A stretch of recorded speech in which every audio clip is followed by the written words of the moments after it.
Boa noite, irmãos. Eu gostaria de convidar os irmãos a abrirem as suas Bíblias na Epístola de Paulo aos Filipenses, dando continuidade assim à nossa exposição, capítulo 2, e vamos ler novamente os versos 12 e 13. Já expus esses dois versículos, mas gostaria de enfatizar mais um ponto nesse texto. Então nós vamos ler versículo 12 e 13, capítulo 2. Diz assim a palavra do Senhor Deus: Assim, pois, amados meus, como sempre obedecestes, não só na minha presença, porém muito mais agora, na minha ausência, desenvolvei a vossa salvação com temor e tremor, porque Deus é quem opera, quem efetua em vós, tanto querer como realizar, segundo a sua boa vontade. Oremos, irmãos. Santo e eterno Deus, neste momento em que abrimos a Tua Palavra para considerar no Teu ensino, queremos suplicar que o Senhor, pelo Espírito, venha nos desvendar as Tuas verdades, abrindo os olhos do nosso entendimento para compreendermos, ó Deus, a Tua Palavra. Suplicamos também, ó Deus, em nome do Teu Filho Jesus, que o Senhor venha inclinar nossos corações para Ti, para crer, para Te amar, para Te servir, para viver uma vida digna da vocação a que nós somos chamados.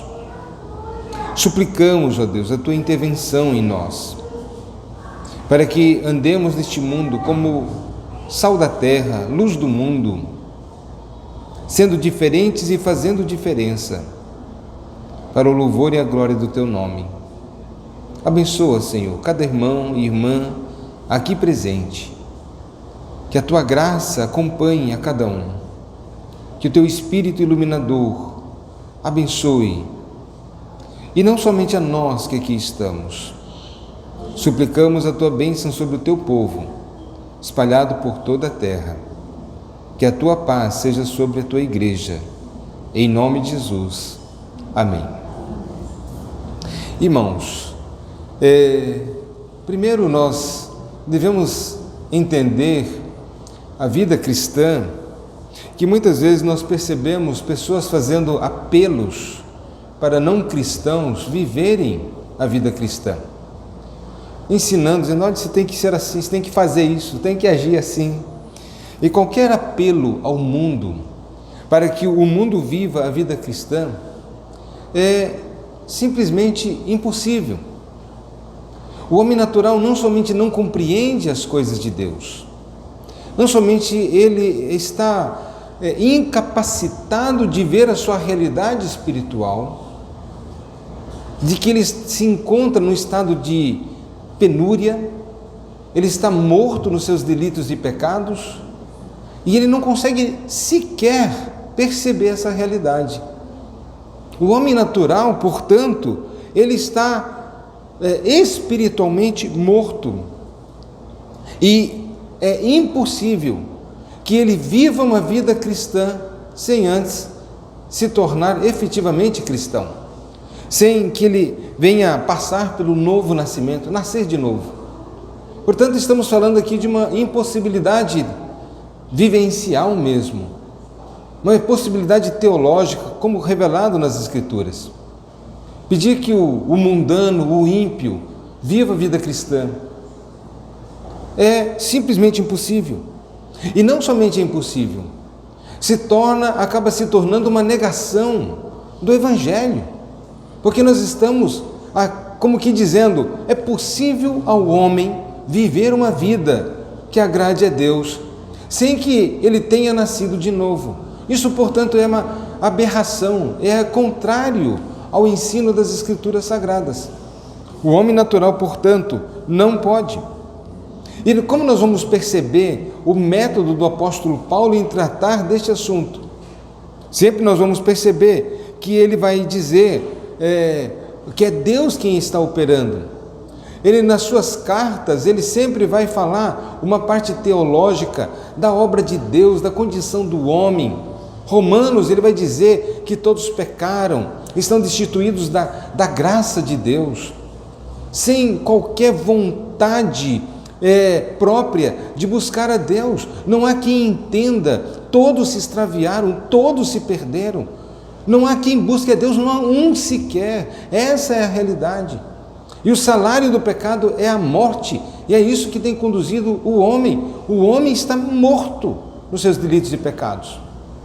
Depois ele fala da graça de Deus, a obra, como Deus fez e como Deus faz, incluindo inclusive o aspecto da soberania de Deus, que não depende de quem quer nem de quem corre, mas de Deus usar da sua misericórdia, haja vista a condição do homem. O homem está morto. Apelar para o homem: ei, você quer aceitar Jesus? Ei, você agora, como se o homem pudesse ter a volição, a condição de escolher Cristo, numa condição em que ele está morto. É anti-bíblico. Não concorda com o ensino cristão, com o ensino das Escrituras Sagradas. Essa é a condição do homem. O homem está encerrado numa condição de total afastamento de Deus, morto nos seus delitos e pecados, não tem desejo, ele é inimigo de Deus. Essa é a condição da humanidade, esta é a condição da humanidade. No entanto, Ele que opera em nós, é Ele que vem fazer isto, é Ele que vai operar transformação, fazendo com que o homem pecador deseje as coisas de Deus, que ele queira. Não é uma coisa humana, é uma coisa sobre-humana. Não é uma coisa que vem do coração do homem, é uma coisa que vem de Deus. E não é uma coisa também que vem por causa do terror. Olha, se você não se converter, você vai para o inferno. Nunca. Esse tipo, ele não compreende nem o que é o inferno. Como é que ele vai ter medo de algo que ele está totalmente incapacitado de compreender sequer o que é inferno? Como temer algo que ele não conhece? Ah, mas lá tem fogo, tem choro, ranger de dentes. Isto não entra na mente, nem no coração. Ele, portanto, não teme aquilo que ele é total uma irrealidade, não faz parte da sua realidade, ele não compreende. É Deus, portanto, que vem e opera em nós. Por meio de quê? Por meio da pregação. Por isso que Paulo está como missionário aos gentios, pregando, ensinando, admoestando, não dando descanso à sua alma e ao seu corpo, contanto que ele cumpra com alegria o seu ministério. Porque ele sabe que não há outra maneira de as pessoas serem salvas, a não ser por meio da pregação fiel das Escrituras. Não qualquer pregação, mas a pregação fiel das Escrituras. Percebam, o que Paulo está dizendo, não é o homem que opera, não é o homem que faz, é Deus. E o homem não é salvo por meio da lei, por meio de guardar a lei, por meio da moralidade ou por meio da religiosidade. Ah, eu sou religioso, ou até eu participei dos sacramentos, eu fui batizado. Isto não salva. Não é aquela ideia do ex opere operato, ele opera por si só, então você batiza e aí já está salvo, está carimbado, vai para o céu, já tem a passagem na mão. Não é isto. Não é a religiosidade, não é o ritual em si, embora seja uma santa ordenança, mas não é por guardar a lei, não é por viver uma vida moralmente aceitável. Ah, mas eu nunca matei, nunca roubei. O homem cheio de justiça própria.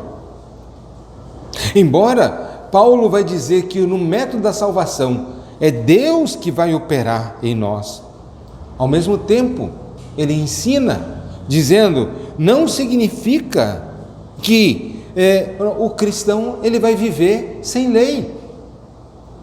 Isso chama-se antinomianismo. Nomos é lei, anti é contra. Não, agora, Cristo, eu sou salvo pela graça. Eu não preciso mais estar debaixo da lei. Nós não estamos mais debaixo da lei.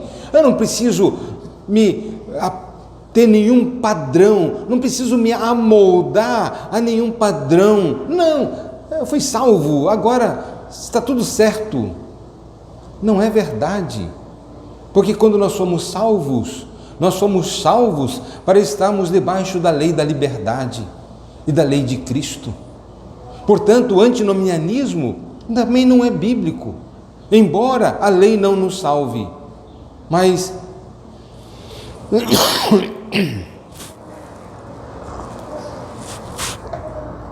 ao mesmo tempo, a Bíblia ela vai falar sempre, depois do apóstolo Paulo ter falado sobre a condição do homem, entra capítulo 12 de Romanos, ele vai dizer, portanto, o que ele está dizendo, à luz de tudo aquilo que eu falei, à luz dessa exposição, o que se espera do homem que foi alcançado pela graça? Qual o resultado da salvação? É o que ele está dizendo aqui. Assim, pois, portanto, entretanto, agora, por conseguinte, o que se espera do homem alcançado pela graça? E há algo que nós podemos esperar. Há algo que nós podemos, então, ter essa expectativa. O cristão está debaixo da lei de Cristo. E como nós podemos ver nessas transições que o Novo Testamento faz, que o apóstolo faz, depois de ter dado doutrinas, ensinado, falado, agora, portanto, os que estão em Cristo Jesus devem viver assim. Portanto, vivam dessa forma. Por conseguinte, viva desta forma. Ou aqui nesse texto, assim, portanto, assim, pois, amados meus, a vida que vocês devem e que se espera do cristão. A conduta, portanto, é um teste da nossa fé. A nossa fé, ela deve ser manifesta numa vida prática. Aquele que bate no peito dizendo, eu tenho muita fé em Deus, e você olha e fica assim, eu não enxergo nada. Cadê essa fé que ele fala tanto? E claro que muitos pensam que ter uma grande fé é ter aquela fé para expulsar demônios, fazer isto, fazer sinais ou coisa assim. Não estamos falando disso. Estamos falando da fé que é visibilizada na vida, que é visibilizada no comportamento, na conduta, que é pautada pelas Escrituras Sagradas. Nada me convence de uma pessoa que diz ter tanta fé, mas você passa pelo crivo, não fica nada. Você espreme, não fica nada. Olha que, então, a consequência, o que o apóstolo Paulo vai dizer, qual é a consequência lógica da salvação? Vida salva.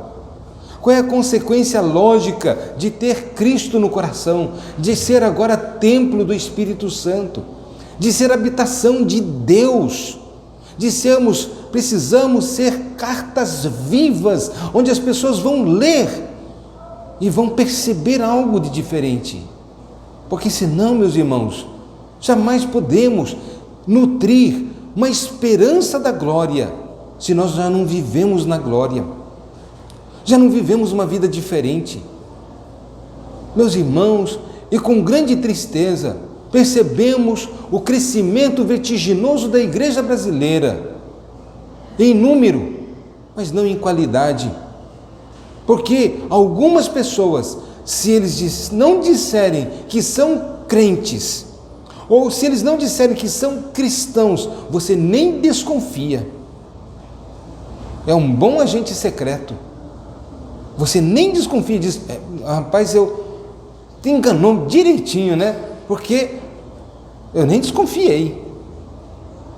Eu nem consegui perceber. Falta luz, falta sal. Portanto, a conduta é um teste da nossa fé. A nossa reação ao apelo das Escrituras de tomar a cruz, de negar a nós mesmos, de entrar pela porta estreita e seguir pelo caminho apertado, a nossa reação a isto é o teste da nossa fé verdadeira. Como nós respondemos a esse apelo? Vinde a mim, todos que estáis cansados e sobrecarregados, eu vos aliviarei. Isto é verdade, mas ele é o mesmo a esse grupo de seguidores diz: tomai, sobre vós o meu jugo. Ou aquele que quiser vir após mim e não tomar a sua cruz, não é digno de mim, não pode ser meu discípulo. E por discípulo devemos entender, não pode ser salvo, porque aquele que não é discípulo também não é salvo. É uma implicação direta daquilo que nós podemos ver nas Escrituras Sagradas. Portanto, é muito comum vermos pessoas que, quando vê a demanda do Evangelho, que diz: ei, você está errado, ei, teu orgulho, ei, você não pode viver isso. E sabe qual é a atitude? Está se metendo na minha vida. O pastor quer se meter na minha vida, como eu tenho que viver? Não, essa porta é muito estreita. Não, esse caminho, isso aí é fanatismo. Não, isso aí é radicalismo. Não, isso aí, percebam, a reação ao apelo do Evangelho. E a reação não é boa muitas vezes. A reação é de resistência. Mas ele vive um duplo padrão. O padrão da igreja e o padrão da sua vida particular. Como se isso pudesse. Porque aquele que nasceu de novo, ele não nasceu para... Na igreja é um, no mundo ele é outro. Quem nasceu de novo, ele nasceu de novo aqui, lá, e seja onde estiver, ele é uma nova criatura. E muitos dizem assim, é muito estreito, o caminho é apertado, está demais. Não, isso é radicalismo. Não, eu quero uma religião mais light. Não, eu quero uma religião que me entretenha. É uma religião que me dê divertimento. Meus irmãos, quem quiser divertimento e conciliar divertimento com igreja, está errado. Ele está confundindo igreja com, um clube social, com um parque de diversão. Nós estamos sendo arregimentados aqui, dia após dia, sendo instruídos para sermos capacitados a carregar a nossa cruz. É para isso que nós estamos vindo como bons soldados de Cristo. E aí, não existe, portanto, teste melhor da minha fé do que a minha reação. E não há um teste melhor para observar a fé dos irmãos do que ver a reação às demandas do Evangelho. Percebam, quando aquele jovem rico chega diante de Jesus e diz: ó Senhor, o que eu posso fazer para ser salvo? Ele vai com a pessoa certa, ele vai com o Senhor Jesus. Ele não foi com qualquer um. Ele não foi com Pedro, Paulo, outros. Ele foi com o autor da vida, com o Senhor, o nosso Redentor. Ele pergunta, portanto, para a pessoa certa. Ele chega com uma atitude certa. Ele se ajoelha, se prostra, suplica. Ele faz a pergunta certa: o que posso fazer para ser salvo? Ele não era um jovem rico, ele diz: como eu posso fazer para ser milionário? O que eu posso fazer para ser bilionário? Como eu posso? Senhor, me dá as dicas. Não. Ou alguém doente, como eu posso fazer para ficar curado ou ter uma vida saudável? Não, ele faz a pergunta crucial: o que eu posso fazer para ser salvo? Essa foi a pergunta.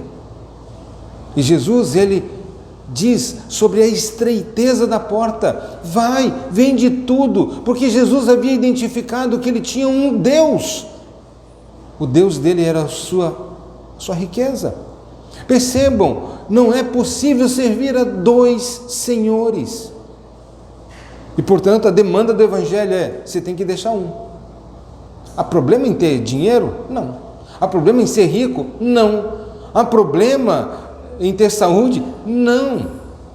Não há problema nada disso. Há problema quando essas coisas são senhores da nossa vida. Há problema quando isso se constitui os nossos deuses. E aí sim há problema, porque nós não podemos servir a dois senhores. E Jesus então pede, a demanda do Evangelho é: você tem que servir só um, escolhe. A quem você vai servir? E ele saiu triste, porque Jesus sabia que o coração dele estava apegado às coisas deste mundo.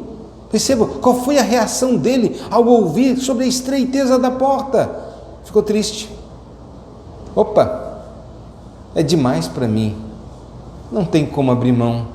O que eu vou fazer sem nada? Senhor, o que eu vou fazer da minha vida sem o meu Deus? E as pessoas às vezes têm seus deuses e não conseguem identificar, mas quando são confrontados com o Evangelho, vão perceber que tem alguma coisa que é mais importante do que Deus.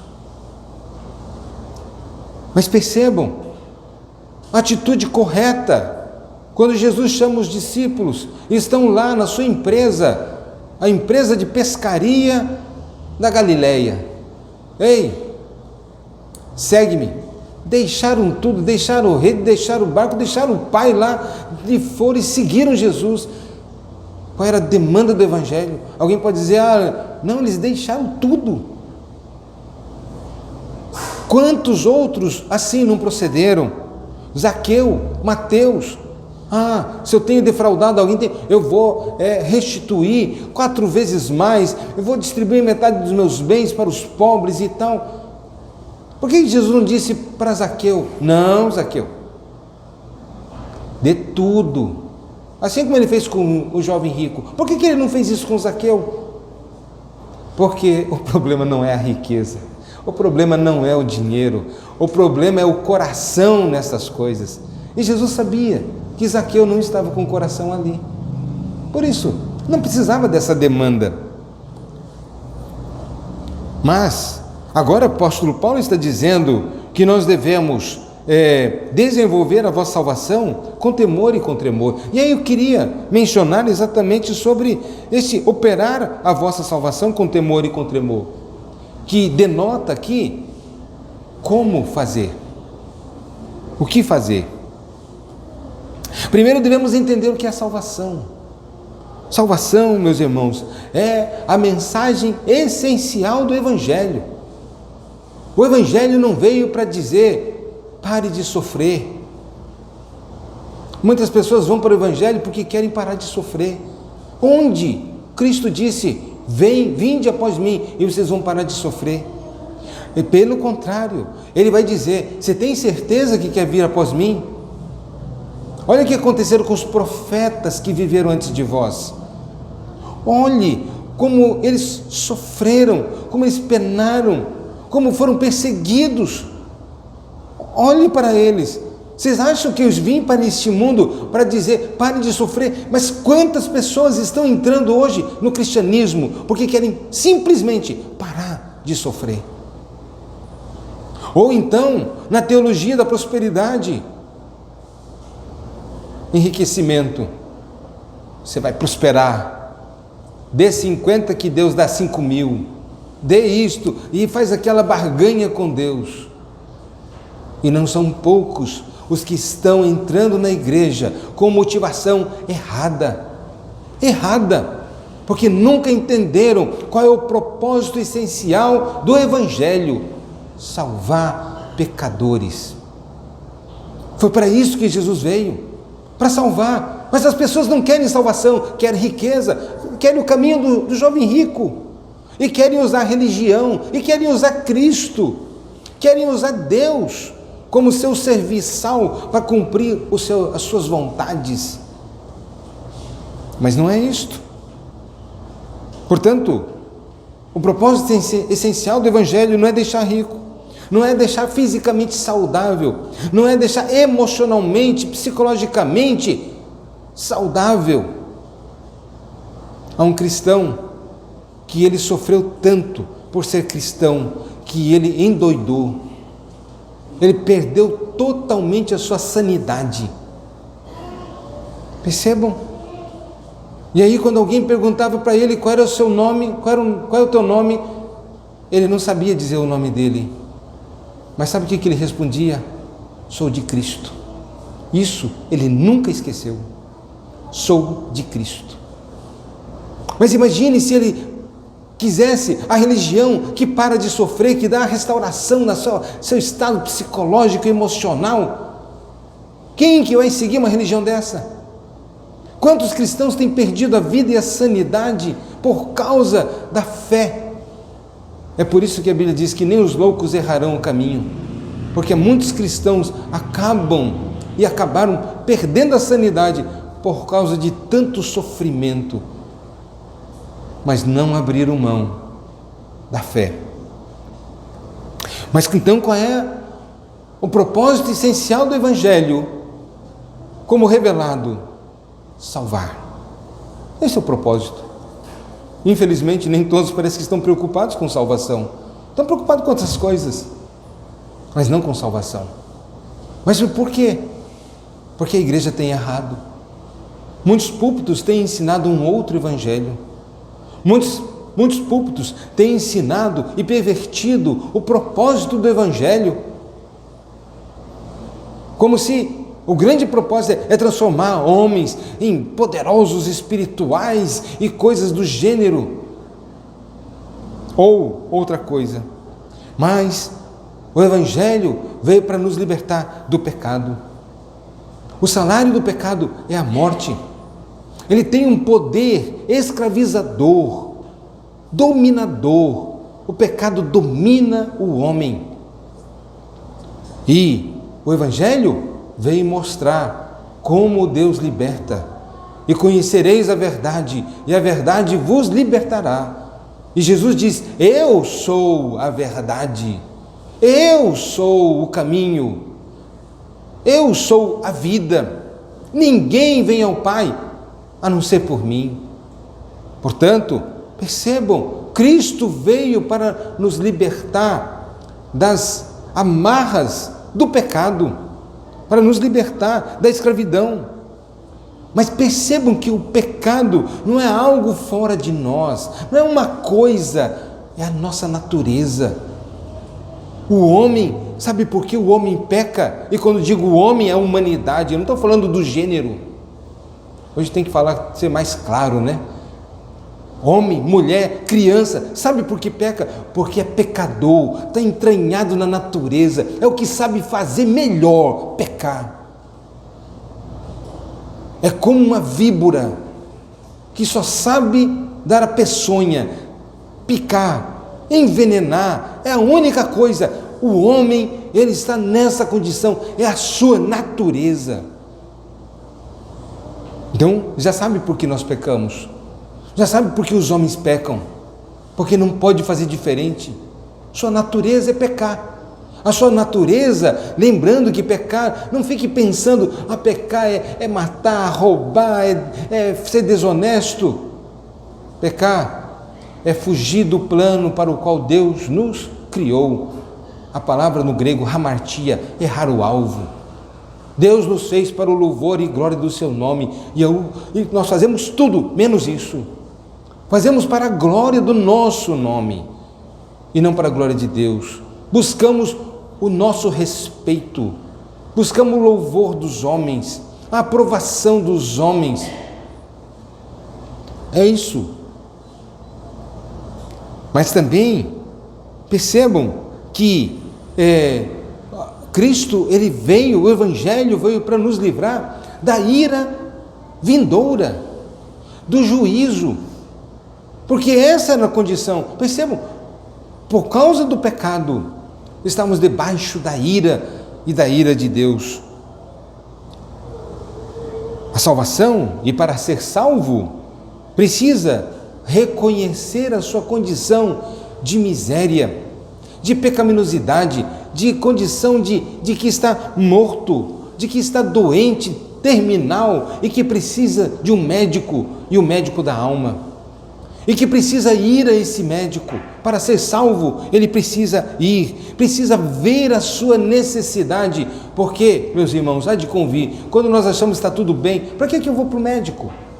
Para que eu vou para o hospital? Não há sentido. O homem só vai a Cristo quando ele começa a ser convencido do seu pecado, da sua miséria. Mas, percebam, para ser salvo, é uma impossibilidade humana, o homem não consegue salvar a si mesmo, por isso que ele precisa ir a alguém que possa fazer isso por ele. Ele precisa correr para Cristo, porque Cristo, ele é o Senhor, o enviado de Deus, ele é o Messias, o ungido de Deus, o enviado de Deus, mas ele também é Jesus, aquele que salva, ele é o Salvador. Precisa também confiar nele, na sua obra eficaz lá na cruz do Calvário, e entender que quando ele morreu lá na cruz, ele estava morrendo pelos meus pecados. O escrito de dívida que pesava contra mim foi cancelado lá na cruz do Calvário. Eu preciso crer nisto e descansar nisto, na obra de Cristo. Tem gente que querendo apagar seus próprios pecados. Tem gente que faz aí penitência, mesmo cristãos. Há católicos que fazem aí penitência, caminhada, sobem escadaria, mas há cristãos que querem purgar os seus pecados, embora não creia no purgatório, mas quer purgar seus pecados. Eu vou passar uma semana jejuando, eu não tenho nada contra a prática, mas se você faz dessa prática o meio redentivo, aí tem problema, porque anula-se a cruz de Cristo. É você está fazendo algo para você merecer a sua própria redenção, mas precisa crer, confiar no Evangelho, confiar na obra de Cristo e descansar. Crer no remédio estabelecido por Deus, ou seja, no sacrifício substitutivo de Cristo por nós. Salvação é isto, precisa crer. E a salvação é receber uma nova vida. Lembra, ele estava morto, agora ele foi ressuscitado com Cristo, ele recebe uma nova vida, há agora uma nova natureza implantada dentro da pessoa. Percebam, tudo aquilo que ele era oposto a Deus, agora ele deseja a Deus, há um novo nascimento, uma nova natureza, e com isto vem novos desejos, novas também ambições. Ele ambiciona não mais o mundo, a riqueza deste mundo. O que o cristão mais deseja é agradar o seu Senhor e ir para o céu, para estar com toda a eternidade, não andando em ruas de ouro, ver mar de cristal não, é estar com o seu Senhor por toda a eternidade. É a ambição do cristão. E se eu tenho que pagar, tenho que morrer, não é pouco. Esse salário ou essa conta tá de bom tamanho. Eu quero estar com Cristo. Se eu tenho que perder amigos, bens, prazer, perder tudo para ganhar o Evangelho, estou no lucro, porque de que adianta o homem ganhar o mundo todo e perder a sua alma? Mas, tendo sido salvo agora, diz o apóstolo Paulo, se você já foi salvo, e tendo sido salvo, ele agora vai dizer, operai, façam. O que significa operar? Aperfeiçoem, ou efetuem, levar a um resultado completo, finalizar algo. É isso que Paulo está querendo dizer. Leve a efeito aquilo que Deus começou a fazer. É nosso dever permitir que este dom, a graça implantada no nosso coração, cresça e se desenvolva. compete a nós. Permitam-me, é difícil esse ponto, porque parece que é nós agora que vamos realizar algo. Não, nada fazemos sem a graça de Deus. Nada fazemos. Sem Ele, nada podemos fazer. Mas, ao mesmo tempo, como, de que modo operar essa salvação? E é esse o ponto que eu gostaria de deixar claro sobre a questão prática desse texto. Tendo falado sobre aquela visão geral, falei um domingo, um culto anterior, sobre essa visão geral. Depois falei sobre uma perspectiva mais teológica, e hoje eu gostaria de falar nessa perspectiva mais prática, ou pelo menos tentar enfatizar mais sobre isto. Como nós devemos operar essa salvação? Percebo que no texto, ele vai nos falar ali no capítulo 2, a partir do verso 5, tende em vós o mesmo sentimento que houve também em Cristo Jesus, pois ele, subsistindo em forma de Deus, não julgou com usurpação o ser igual a Deus, antes a si mesmo se esvaziou, assumindo a forma de ser humano, tornando-se em semelhança de homens e reconhecido em figura humana, a si mesmo se humilhou, tornando-se obediente até a morte, e morte de cruz. Portanto, como? Submeta-se inteiramente a Deus. Ele pega Cristo como um modelo, o exemplo, e diz: olha o que ele fez, portanto, tende em vós o mesmo sentimento que houve em Cristo Jesus. Submeta inteiramente a Deus, como Cristo, como Ele estabeleceu dando o paradigma, dando o padrão. É assim que nós devemos viver. E sabe por quê? Deus exige isso de nós. Deus requer isso de você, meu irmão. Obediência e submissão. Porque se não é obediente e não é submisso à palavra de Deus, falta aquilo que nós dissemos, a evidência, a conduta da fé. Porque daí pouco ou nada vai adianta dizer: eu creio muito em Deus. Mas cadê a submissão? Cadê a obediência? Não há? Provavelmente. Não há fé também. Porque a fé desemboca necessariamente numa vida prática. É perceptível. Dá para ver. Embora não vejamos. Mas dá para ver o resultado da fé. Mas também evitar o que é oposto a Deus.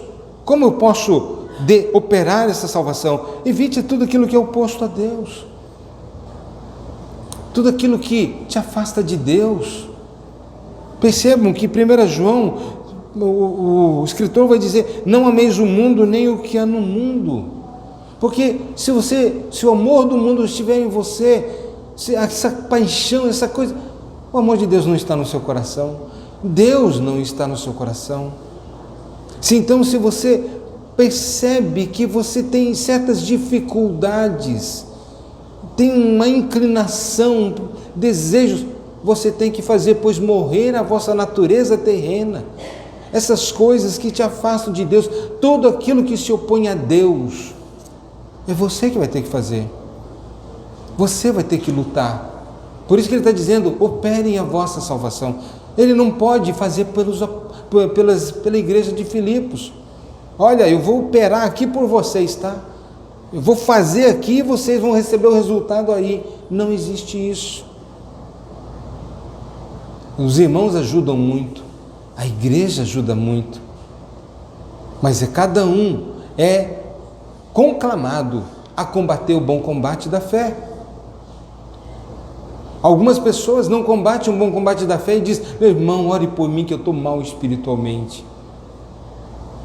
Ele está mal espiritualmente, mas continua nas mesmas práticas. Passa o dia todo bebendo de imoralidade e quer que não esteja mal espiritualmente. Passa o dia todo fazendo o mesmo e quer que o resultado seja diferente. Ele faz as mesmas coisas, mas quer que a sua vida espiritual seja diferente. Ore por mim. Não, meu irmão. É operar a salvação. Tiago também diz isso. Vocês não sabem que a amizade do mundo é inimizade contra Deus? Quem quiser ser amigo do mundo constitui-se inimigo de Deus? Acaso a Bíblia não está clara nesse sentido? Percebam também como José, ele fez com relação à mulher de Potifar. Ele simplesmente saiu correndo, deu as costas. Devemos dar as costas para o pecado, devemos fugir do pecado. Devemos resistir ao pecado, resistir a Satanás e não andar por este caminho. Não dá, meus irmãos, para amar a Deus e ao mundo. Perceba que Jesus, ele vai dizer lá em Mateus capítulo 16, verso 24 e verso 25, não podemos servir a dois senhores. Não há como servir a dois senhores. Ou servimos a Deus, ou servimos ao mundo, às riquezas, à luxúria, aos prazeres, ao Deus deste século, ao diabo. Mas nós não podemos servir a dois senhores. Ou nós nos devotaremos a um e aborreceremos o outro, ou o inverso, mas sempre são excludentes. Não tem como eu servir a Deus e ao diabo ao mesmo tempo. Não tem como. Mas como devemos, de que modo devemos operar a salvação? Busca na palavra de Deus. Ela é a Vox Dei. Se quer ouvir a palavra de Deus, vá para a palavra. Se quer ouvir Deus falando, abra a tua Bíblia. Porque aprove a Deus revelar a sua vontade nas Sagradas Escrituras. Muitos vão atrás de homens, de ter alguma revelação, não lê a Bíblia. Mas ele quer uma coisa assim mais direta, sobrenatural, meio que... E ele não, para mim, a Bíblia ela é toda ela sobrenatural. É a Vox Dei. É Deus falando com o homem pecador. E é por meio dela que nós somos alimentados. Olha que Pedro vai nos dizer lá em 1 Pedro capítulo 2, verso 2 e o verso 3.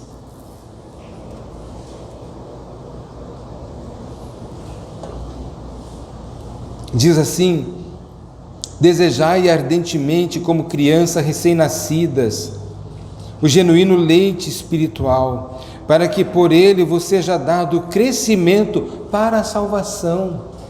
Percebam, ele está falando da justificação aqui, ser salvo, no sentido, ser regenerado.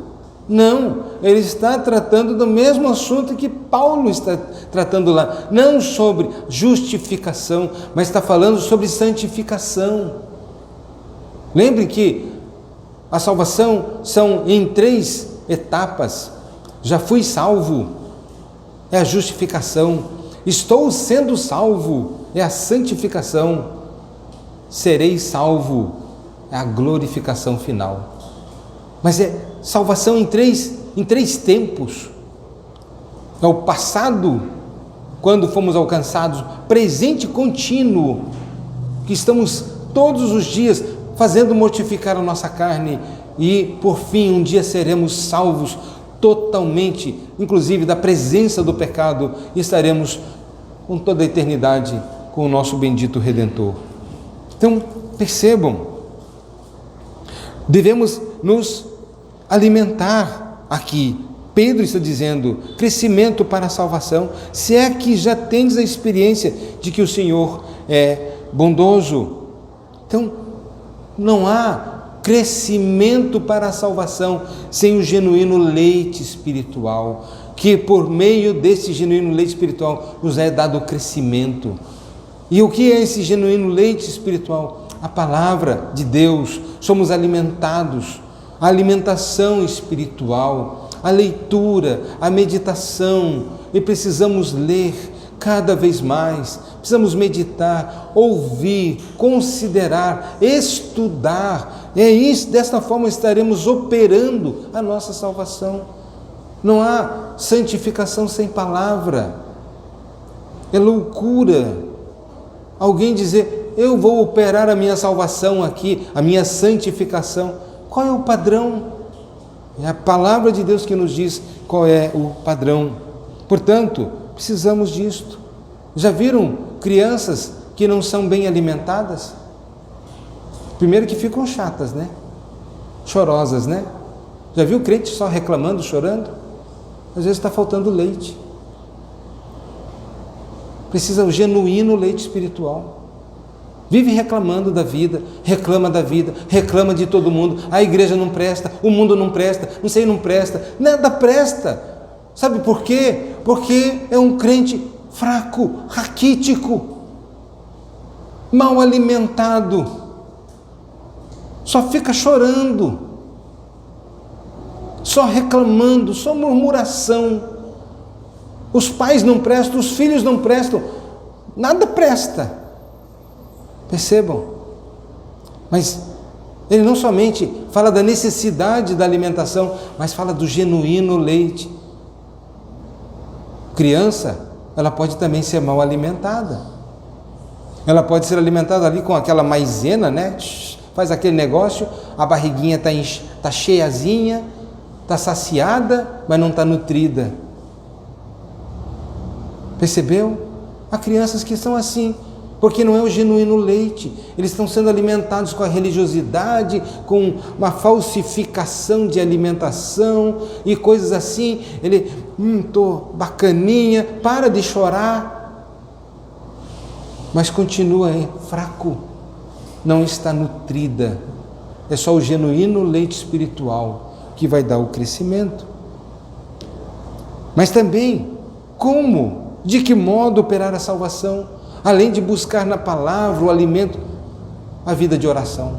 Orai sem cessar. Quantas palavras, quantas orientações a palavra nos diz sobre a vida de oração? Como Cristo orava, como vivia uma vida de oração. Portanto, não há vida espiritual saudável sem oração, sem comunhão com Deus. Não há vida. Não pode haver.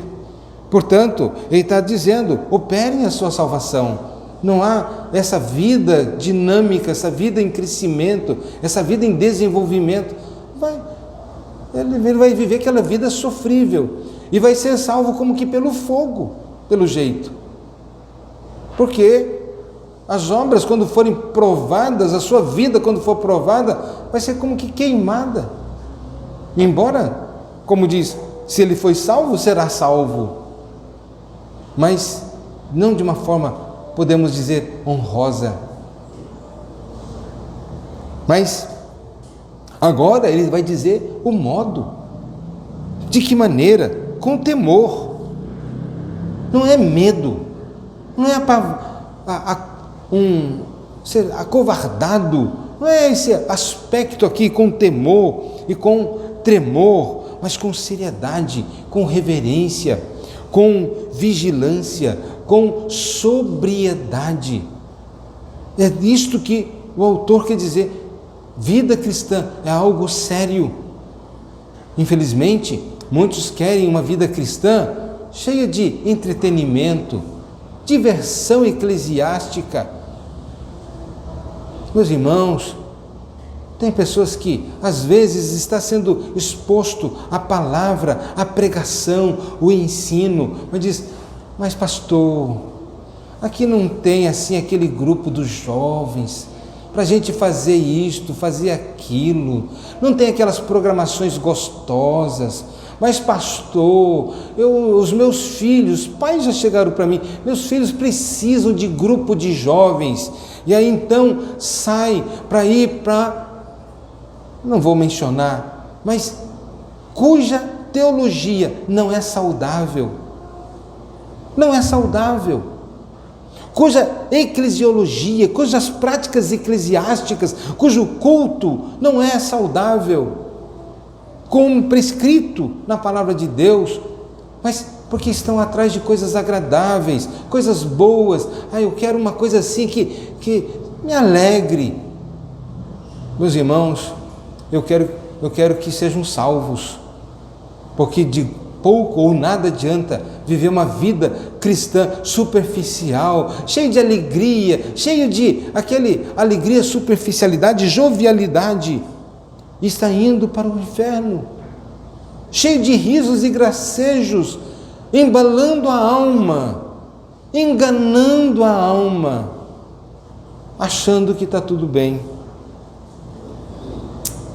Então nós vemos muito dessa superficialidade e jovialidade.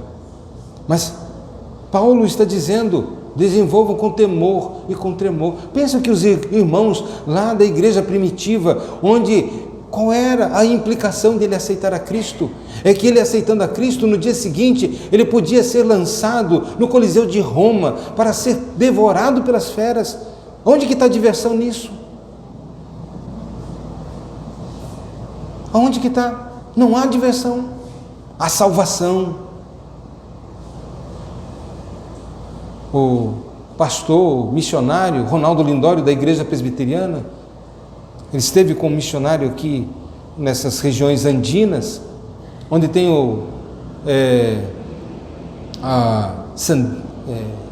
Sendero Luminoso, é um grupo guerrilheiro que fazia oposição também aos cristãos, eles não permitiam se reunir. E lá então, a igreja se reunia, estavam correndo risco, porque eles poderiam ser mortos porque estavam reunidos. Quando souberam que havia um missionário, a igreja lotou. E muitas pessoas não eram cristãs, foram lá para ouvir o evangelho. Mas sabe de uma coisa? Eles sabiam o que poderia acontecer com eles. E aquilo que poderia acontecer, aconteceu. Eles chegaram, os guerrilheiros chegaram atirando, rajadas de metralhadora, entraram na igreja, arrombando, atirando para cima. Pegou algumas pessoas, inclusive o Ronaldo, e levou para um determinado lugar. E aí ele lembrou de uma orientação que alguém havia dito: se os guerrilheiros vierem e te baterem, te socarem, seja feliz, você vai ver, apanhou, mas você ainda está vivo. Mas se te levarem, é porque vai ser fuzilado. E então levaram ele, e levaram pessoas que estavam ali na igreja. E o que aconteceu? Quando estavam lá no paredão, alguém chegou e ele abraçou o Ronaldo e disse: esse não, e levou ele. Mas os outros nunca mais apareceram. Eles sabiam que eles poderiam morrer. Eles não estavam atrás de diversão, eles estavam atrás de cristianismo, de salvação da alma. Portanto, percebam que Paulo vai dizer: desenvolvam com temor e com tremor. Não há leviandade. Vê como Deus ajuizou no passado. Percebam, Deus é um Deus que ajuizou a igreja, ou seu povo, ou os povos, no passado.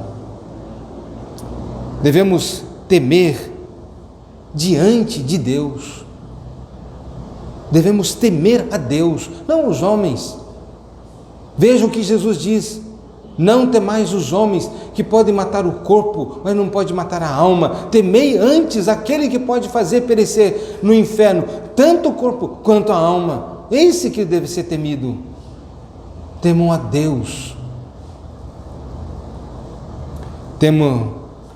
Não devemos ter um certo temor do mundo. Ele não é nosso amigo, ele é nosso inimigo. O mundo, aqueles que te abraçam, que vêm com palavras lisonjeiras, muitas vezes ele quer ver a tua caveira, ele quer te ver lançado no inferno, mas ele vem com palavras lisonjeiras. Temo este mundo, cheio de falsidades. Cuidado, para que você não venha, ao querer agradar o mundo, perder a sua alma. Porque de que adianta ganhar o mundo todo e perder a sua alma? Mas temam também a si mesmo. Como enganoso é o coração do homem, como diz Jeremias, enganoso é o coração do homem, desesperadamente corrupto. Não confie no seu coração, tema, não seja ludibriado pelo engano do seu próprio coração, tema fazer os seus desejos, a sua vontade, mas e a minha vontade, sabe, tema, porque nesta autossatisfação, muitos se perderam, porque preferiram os prazeres transitórios do mundo do que a glória eterna. Mas por que devemos operar a nossa salvação com temor e com tremor? Porque este foi o exemplo de Cristo. Ele fez exatamente isto. João 6,38 nos diz o texto, a palavra de Deus: porque eu desci do céu, não para fazer a minha própria vontade, e sim a vontade daquele que me enviou. Ele veio para isto, percebam. E às vezes nós queremos fazer a nossa vontade, mas e a minha vontade? A tua vontade é contrária à vontade de Deus. É fazer morrer a natureza terrena, fazer morrer a tua vontade. Percebam como João Batista diz: convém que ele cresça e que eu diminua cada vez mais. Esse é o princípio das Escrituras. E este foi o exemplo de Cristo.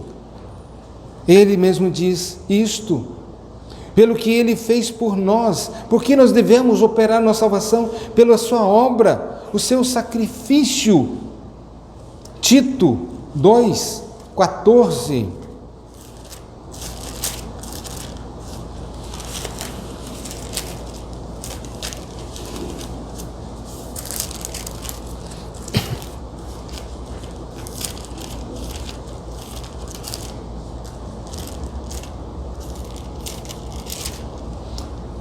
Diz: o qual a si mesmo se deu por nós, a fim de remir-nos de toda iniquidade e purificar para si mesmo um povo exclusivamente seu, zeloso de boas obras.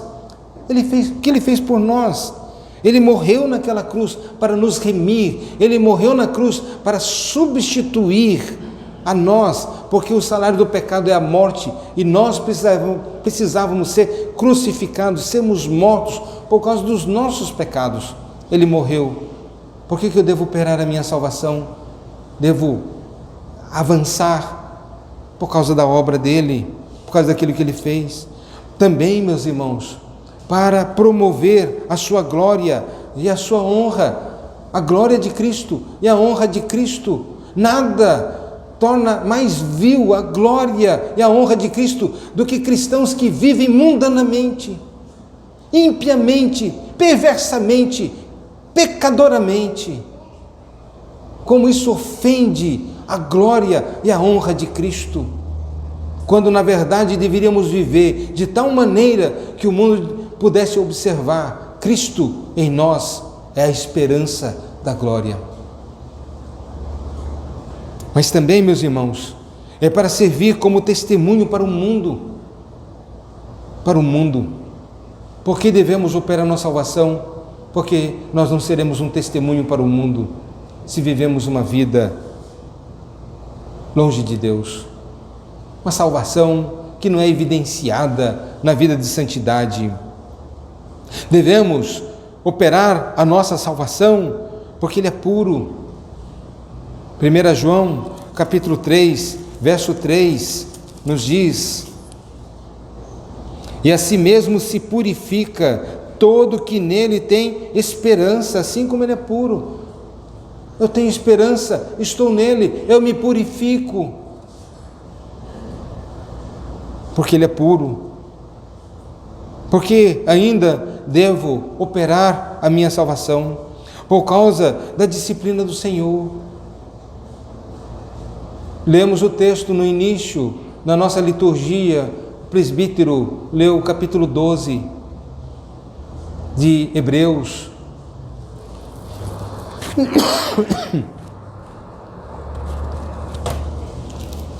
Percebam que ele diz que ele açoita todo aquele que ele recebe como filho. Se estáis sem disciplina, não é filho, é bastardo. Mas se nós andarmos no caminho da desobediência, sabe o que vai acontecer? Deus vai disciplinar os seus filhos. E se você teme a disciplina do Senhor, ande correto, porque Ele vai fazer isto. Mas se o Espírito Santo não te convence do teu pecado, se você não sente tristeza pelo seu pecado, se você peca, Deus nem passou por perto, e aí tem todos os motivos do mundo para você se preocupar, porque Deus não corrige aquele que não é filho. Deus não corrige, Ele corrige seus filhos. Mas lembre, o termo lá usado, Ele açoita todo aquele que recebe como filho, é um termo forte. Às vezes tem cristãos que estão ficando prostrado numa cama, o resultado do seu pecado, a mão de Deus, como aconteceu com a igreja de Corinto, que estavam comendo e bebendo sem discernir o corpo, e Deus estava colocando muitos lá doentes, e não poucos os que haviam sido promovidos para a glória, como manifestação do desagrado do Senhor e da disciplina do Senhor. Deus estava disciplinando. Gente que quando fica doente, as coisas não dão certo, diz, por quê? Porque, Deus. Melhor você perguntar, por que Deus? Será que eu estou te agradando? Eu estou operando a minha salvação? Eu estou avançando numa vida comprometida ou não? Coisas acontecem, portanto.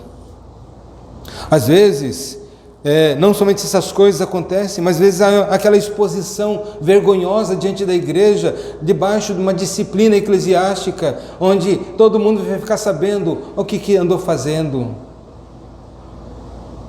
Ou, muitas vezes, é exposto para o mundo. Às vezes, ímpios vão dizer, rapaz, tu não é crente não, é o mundo puxando a orelha do crente.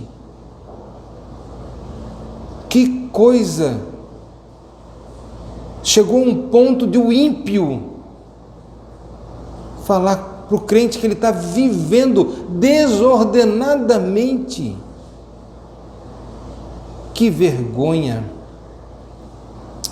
Portanto, como nos diz as Escrituras, não seja insensato. A casa um dia cai, porque ele constrói a casa sobre areia. Ele ouve e não pratica. Esse praticar, este viver aqui, está solidificado na rocha, mas é aquele que ouve as palavras e as pratica. Que a igreja possa crescer cada vez mais, tanto na graça como no conhecimento de Cristo, numa vida de santidade e compromisso com Deus, que honre a Cristo e não seja motivo de vergonha para o Evangelho, motivo de vergonha para a sua própria igreja, a sua própria comunidade. Ele ainda está naquela igreja lá, da presbiteriana ainda. Que vergonha, né? Que vergonha. Lá em São assim, Percebam que é vergonha, mas não só para a igreja, para Cristo. Está envergonhando a Cristo, desonrando a Cristo, mas as consequências vêm. As consequências sempre virão.